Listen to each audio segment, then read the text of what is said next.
আচ্ছা, এসআইআর পশ্চিমবঙ্গ রাজ্যে শুরু হয়ে গেছে। গত 4 তারিখ থেকে কিন্তু বিএলওরা বাড়ি বাড়ি যাচ্ছে এবং ইনুমারেশন ফর্ম ফিল আপ করার জন্য ইনুমারেশন ফর্ম বিলি করছে, এবং সেটা ফর্ম ফিল আপ করবেন আপনারা, করে বিএলওর কাছে জমা দেবেন। এটি হচ্ছে মূল বিষয়। তো এই যে ফর্মটা, ইনুমারেশন ফর্ম, এই ফর্মটা আপনাদেরকে দেওয়া হচ্ছে। কেউ আনম্যারিড আছে বাড়িতে, কেউ ম্যারিড আছে, ঠিক আছে, কেউ বিবাহিত মহিলা আছে, কেউ বিধবা মহিলা আছে। যারা যারা ভোটার, বর্তমানে ভারতবর্ষের যারা ভোটার, যাদের ভোটার তালিকায় নাম রয়েছে 2002 এর তালিকায়, তাদের সবার কিন্তু ইনুমারেশন ফর্ম বাই নেমে ইস্যু হয়েছে, এবং প্রতিটি বাড়িতে বাড়িতে যতজন মেম্বার রয়েছে ভোটার, সকলের কাছে কিন্তু একটা একটা করে সেই ফর্ম তুলে দেওয়া হচ্ছে, বিএলওরা দিচ্ছে। এবার কথা হচ্ছে, আপনারা অনেকেই বিভিন্ন ডাউটের মধ্যে রয়েছেন। 1 নম্বর ডাউট, যেটা সমস্যা, যেটা আপনাদের বুঝতে অসুবিধা হচ্ছে, বিবাহিত মহিলারা কি করে ফর্ম ফিল আপ করবে, বিবাহিত মহিলারা কোথায় কি লিখবে। এই যে ইনুমারেশন ফর্ম, সেই ফর্মটা কিন্তু গুরুত্বপূর্ণ ফর্ম একটা। আগামীতে যখন স্বচ্ছ একদম ফাইনাল ভোটার তালিকা প্রকাশিত করবে ইলেকশন কমিশন অফ ইন্ডিয়া, তখন সেই ভোটার তালিকায় যদি আপনার নাম না থাকে, যদি কোনো ভুল করেন আপনি, সেই ফর্মের মধ্যে নামটা হয়তো বাদ যেতে পারে। তাই অবশ্যই সেই ফর্মটাকে খুব কেয়ারফুলি, আস্তে ধীরে, কয়েকদিন সময় নিয়ে আপনারা ফিল করুন। আজকে ফর্ম দিয়েছে মানে আজকেই ফর্ম ফিল আপ করে জমা দিতে হবে এমন কথা নেই। আপনি ফর্মটা রাখুন, বিএলও আবার আসবে আপনার বাড়িতে, তারপর ফর্মটা দেবেন। তো এর জন্য আপনাকে বলবো, ফর্মটা যখন আপনাকে বিএলও দিচ্ছে, আপনার বাড়িতে এসে আপনাকে দিল ফর্ম, সেই ফর্মটা রেখে আপনারা সেই ফর্মটাকে জেরক্স করুন। আপনার সুবিধার জন্য বলছি আমি, জেরক্স করে সেই জেরক্স কপি, ডুপ্লিকেট কপিটাকে আপনারা ফিল করে আগে চেক করুন সবকিছু ঠিক আছে কিনা, আগে ফিল করে দেখুন। যদি ঠিকঠাক থাকে সবকিছু, তারপর ফাইনাল যে ফর্মটা রয়েছে ইনুমারেশন ফর্ম, সেটা তারপর ফিল আপ করুন। এতে কি হবে, আপনার ভুল হওয়ার চান্স কমে যাবে। তো বিবাহিত মহিলা, হ্যাঁ, যেটা বলছিলাম আজকের টপিক, বিবাহিত মহিলারা ইনুমারেশন ফর্মটা কি করে ফিল আপ করবে, কোথায় কি লিখতে হবে, স্বামীর নাম দেবেন নাকি পিতার নাম দেবেন নাকি মায়ের নাম দেবেন, কোথায় কি লিখতে হবে, কারা কি নাম দেবে, সমস্ত কিছু A to Z এই ভিডিওতে দেখাবো আমি। একদম ইনুমারেশন ফর্ম রয়েছে আমাদের কাছে, স্যাম্পল কপি রয়েছে, সেই স্যাম্পল কপি দিয়ে আপনাদেরকে বোঝানোর চেষ্টা করব। ভিডিওটা দেখলে আপনারা কোথাও যেতে হবে না, কাউকে জিজ্ঞেস করতে হবে না, সমস্ত ডাউট আপনার ক্লিয়ার হয়ে যাবে। চলুন শুরু করি। আমি থাকবো ভিডিওতে আপনার সাথে শুভঙ্কর। আপনি দেখছেন আপনাদের প্রিয় ইউটিউব চ্যানেল রেফারেন্স, চ্যানেলটাকে সাবস্ক্রাইব করবেন, ভিডিওটাকে লাইক করবেন, একটু বেশি শেয়ার করবেন, যাতে করে এই আপডেট সবার কাছে পৌঁছায়। আচ্ছা, প্রথমেই বলে রাখি আপনাদেরকে, এই যে ভোটার কার্ড ভেরিফিকেশন এসআইআর চলছে পশ্চিমবঙ্গ রাজ্যে, এনুমারেশন ফর্ম বিলি করছে বিএলওরা, তার লাস্ট ডেট কিন্তু 4 ডিসেম্বর 2025। হ্যাঁ, 4 নভেম্বর থেকে শুরু হয়েছে এবং 4 ডিসেম্বর পর্যন্ত এনুমারেশন ফর্ম বিলি করা শেষ করবে। ঠিক আছে, চলবে কিন্তু এটা 4 ডিসেম্বর পর্যন্ত চলবে, বাড়ি বাড়ি গণনা পর্ব। এরপরে খসড়া ভোটার তালিকা প্রকাশিত হবে, তারপর দাবি ও আপত্তি জানাতে পারবেন কোনো সমস্যা থাকলে, তারপর নোটিশ দেওয়া হবে, শুনানি হবে, তারপর কিন্তু লাস্টে আপনাদেরকে 7 ফেব্রুয়ারি 2026 সালের 7 ফেব্রুয়ারি চূড়ান্ত ভোটার তালিকা প্রকাশ করবে ইসিআই, অর্থাৎ ইলেকশন কমিশন অফ ইন্ডিয়া। তো এটা হচ্ছে মূল তারিখ, ডেটের যে বিষয় রয়েছে। এবং এখানে যে ইনুমারেশন ফর্ম বিলি চলছে এই মুহূর্তে, এই যে ফর্ম, এটা স্যাম্পল ফর্ম রয়েছে নেক্সা 3, এই স্যাম্পল কপি দিয়ে আমি বোঝানোর চেষ্টা করব এই ফর্মে বিবাহিত মহিলারা কি করে ফর্ম ফিল আপ করবে। জুম করে নিচ্ছি একটু বোঝানোর সুবিধার্থে আপনাদেরকে। দেখুন, ফর্মটা ঠিক এরকম ভাবে থাকবে, একদম সহজভাবে বোঝাবো যাতে করে আপনাদের বুঝতে কোনো অসুবিধা না হয়। ইনুমারেশন ফর্ম লেখা রয়েছে name and contact number of BLO pre printed. এখানে বিএলওর নাম এবং কন্ট্যাক্ট নাম্বার প্রিন্ট করা থাকবে ওপরে, এবং এনুমারেশন ফর্ম ফিল আপ রয়েছে, এবং এখানে অ্যানেক্সার 3 লেখা রয়েছে, দেখতে পাচ্ছেন। এবার দেখুন, ভোটারের নাম লেখা থাকবে এখানে, আপনারা দেখতে পাচ্ছেন ভোটারের নাম, এখানে এপিক নাম্বার, তারপর হচ্ছে ঠিকানা, এগুলো কিন্তু প্রিন্ট করা থাকবে। এই অপশনগুলো আগের থেকে প্রিন্ট করা থাকবে। আপনার বর্তমান যে ভোটার লিস্ট আছে, যে ভোটার তালিকা রয়েছে, সেইখানে যা তথ্য রয়েছে সেই তথ্যগুলো এখানে দেওয়া থাকবে। সিরিয়াল নাম্বার দেওয়া থাকবে, পার্ট নাম্বার দেওয়া থাকবে, বিধানসভার নাম, রাজ্য প্রিন্ট করা থাকবে এগুলো। কিউআর কোডটা স্ক্যান করলে কিন্তু আপনার সমস্ত তথ্য কিন্তু চলে আসবে, আপনি চেক করে দেখতে পারবেন। আপনার এখানে কিউআর কোড জেনারেট থাকবে, আপনার ভোটার কার্ড যা যা তথ্য রয়েছে সেই তথ্য দিয়ে একটা কিউআর কোড থাকবে এখানে, অটোমেটিক, এটা কিন্তু আগের থেকে থাকবে ফর্মের মধ্যে।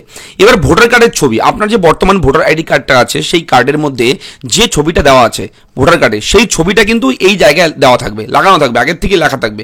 ঠিক আছে, এখানে আপনারা দেখে নেবেন।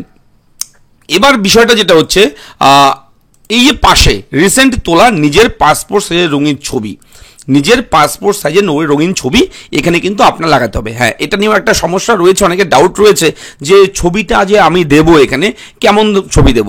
ঠিক আছে, আমি কি পার্কে দাঁড়ানো ছবি দিলে হবে? না, একদমই নয়। অফিসিয়াল একটা ইমেজ দিতে হবে, একটা ছবি দিতে হবে। আপনার ব্যাকগ্রাউন্ড থাকতে হবে সাদা কিংবা ডিপ ব্লু, হালকা স্কাই কালার, যে কোনো এক কালার একটা ছবি। সাধারণত যে সরকারি চাকরির ক্ষেত্রে আমরা যেরকম ছবি ব্যবহার করি পাসপোর্ট সাইজের ছবি, সেরকম একটা ছবি পাসপোর্ট সাইজের ছবি এখানে লাগিয়ে দিতে হবে। এবং 2 কপি ছবি লাগবে, আপনাকে বলে রাখি প্রথমেই 2 কপি ফটো আপনারা রেডি রাখবেন আগের থেকেই। যে কোনো দিন যে কোনো সময় বিএলও কিন্তু আপনার বাড়িতে আসবে, সেহেতু ছবিটা অবশ্যই আগে রেডি রাখবেন। এরপরে দেখুন এখানে কি রয়েছে, এর পরের সেকশনটা হচ্ছে ডেট অফ বার্থ, আপনার জন্মের তারিখ। ঠিক আছে, আপনার জন্ম সনটা এখানে লিখে দেবেন ডেট অফ বার্থে।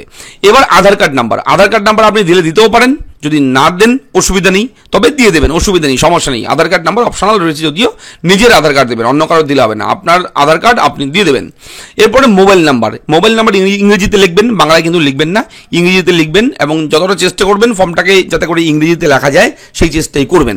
যদি না পারেন তো বাংলায় অবশ্যই বিএল এর সঙ্গে কন্ট্যাক্ট করে যেভাবে বলবে সেভাবে করবেন। এরপর দেখুন এখানে মোবাইল নাম্বার দেওয়ার জায়গায় মোবাইল নাম্বারটা লিখে দেবেন। কিন্তু বিবাহিত মহিলাদের জন্য এখানে এই সেকশনটা অবশ্যই কিন্তু গুরুত্বপূর্ণ। দেখুন কি রয়েছে, ফাদার্স অবলিক গার্জিয়ান নেম, স্বামীর নামও দেওয়া যাবে। যদি আপনার ভোটার কার্ডে স্বামীর নাম থাকে তবে আপনি এখানে আপনার স্বামীর নামটা দিতে পারেন, অথবা যদি ভোটার কার্ডে আপনার বাবার নাম থাকে তাহলে আপনার বাবার নামটা এখানে লিখবেন।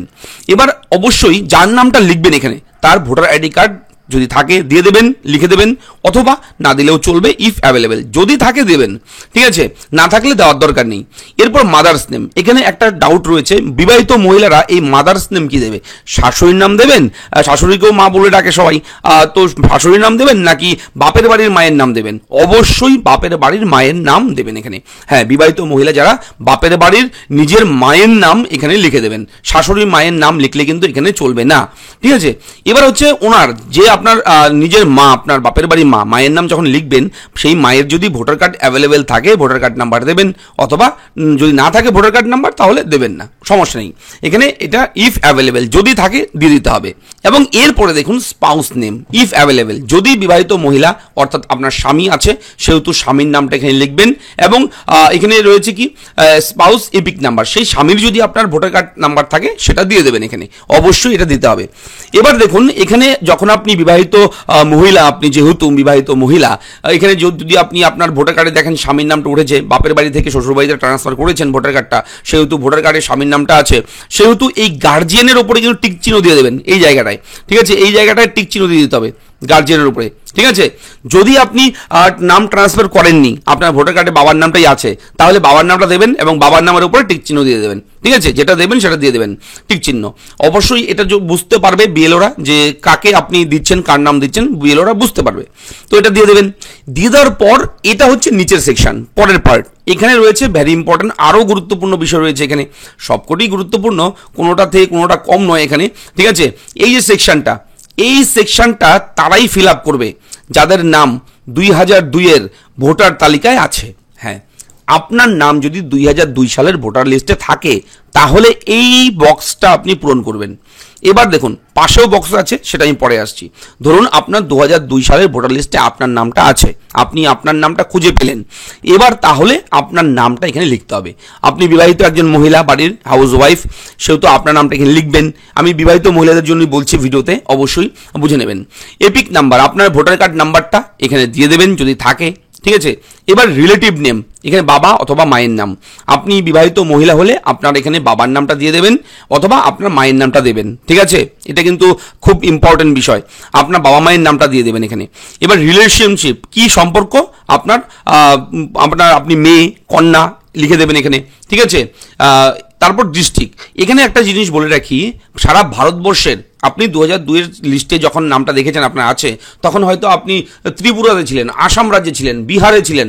ঠিক আছে, সেখানের ভোটার লিস্ট আপনার, সেখানে ভোটার লিস্টে আছে নাম 2002 সালে, সেহেতু 2002 সালে যেখানেই থাকুক, ভারতবর্ষের যে কোনো রাজ্যেই আপনার ভোটার তালিকায় নাম থাকুক না কেন, সেই জায়গার সেই জেলা সেই স্টেটের নাম, রাজ্যের নাম, এসি নাম, সেই তথ্যই কিন্তু দিতে হবে আপনার।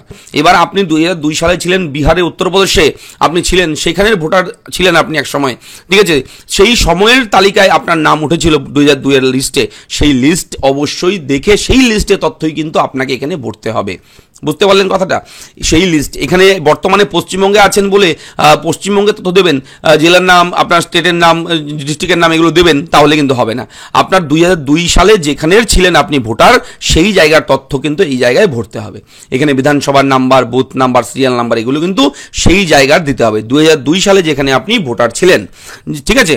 তো এটা হচ্ছে গেল প্রথম পার্ট, যে পার্টটা হচ্ছে 2002 সালের লিস্টে যদি নাম থাকে তাহলে এই সেকশনটা।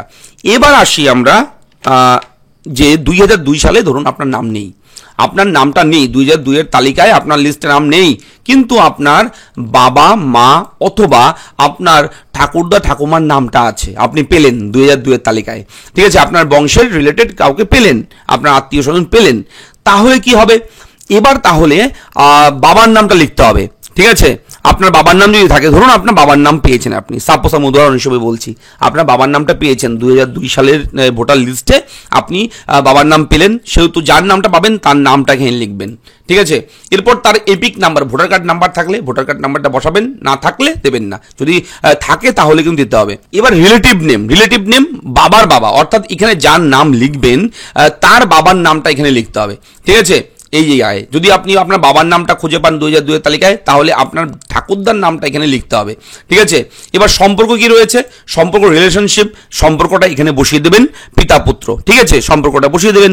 এবার ডিস্ট্রিক্ট, এবার 2002 সালে যে আপনি আপনার বাবার নামটা খুঁজে পেলেন, তখন আপনার বাবা হয়তো কর্মসূত্রে কেরালায় ছিল, সাপোজ কাজের সূত্রে কেরালায় ছিল, কিংবা আপনার বাবা হয়তো কোচবিহার জেলায় ছিল, কিংবা আলিপুরদুয়ার জেলায় ছিল, তখন সেখানে ভোট দিয়েছে, সেহেতু সেই জায়গার, সেই বিধানসভার নাম, সেই জেলার নাম, সেই রাজ্যের নাম সমস্ত কিছু দিতে হবে, ঠিক আছে। হয়তো আপনার বাবা ছিল আসামে, সেই আসাম রাজ্যের নাম, ডিস্ট্রিক্টের নাম লিখবেন, কোন জেলায় ছিল, কোকরাঝাড় ডিস্ট্রিক্ট, ঠিক আছে, লিখে দেবেন যদি কোকরাঝাড় ডিস্ট্রিক্টে থাকে আসামের।